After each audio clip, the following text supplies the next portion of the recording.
I'm shooting coach Mike Dunn, and welcome to How to Shoot a Basketball.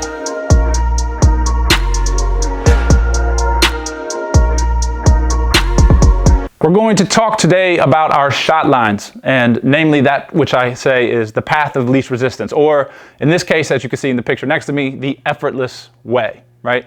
What we want to do is we want to think about shooting in terms of lines, right? The more efficient the lines in which we move on, the more efficient the shot. The quickest way from point A to point B is always going to be a straight line.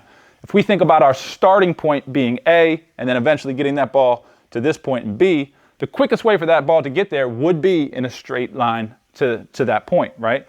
How do we do it? Why do we want to do it? Well, we want to do it because if I'm moving that ball in a straight line up to my two position, I can start to gather a whole lot of momentum and a whole lot of power in that straight line.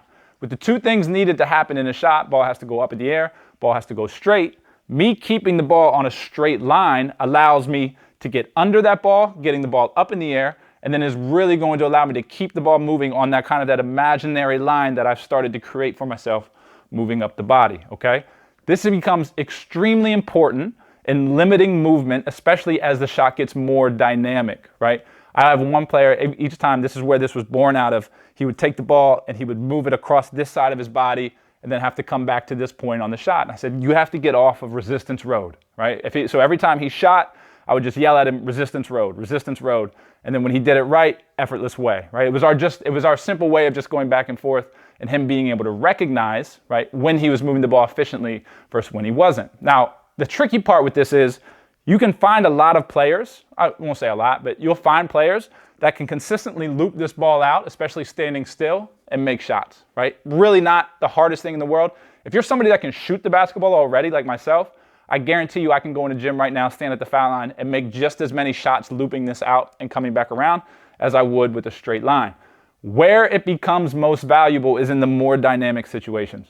Unfortunately, as you become a better shooter, they don't just leave you open, right? I remember after my first game of college, very first college game, I think I had 27 points. No one cared where I was on the court. I just had free reign to shoot that ball whenever I wanted to. I think I hit like 6 threes. And I remember coming off the court thinking life was going to be easy. The very next game, and from that point forward in my entire college career, somebody was attached to me at the hip for every single second I was on the floor, right? Your shots don't come from a standstill anymore. So if you're not at a standstill and you're trying to sprint into a shot, catch, shoot, balance yourself, and then move this ball this side of your body, your timing to be able to move that ball along that resistance road and then come back to a point where you're able to be straight and release it here has to be nearly perfect. I'm not a big video game guy, but I remember there were certain video games back in the day where to shoot free throws, you had to get 2 dots to connect that intersect at the same time. That's essentially what you're doing if you're coming off of this line here and coming and looping around. You're trying to connect those dots or get those dots to connect at the right exact moment, which means some days you're going to be on fire and other days that ball is going to feel like you've never shot before, especially the faster you begin to move.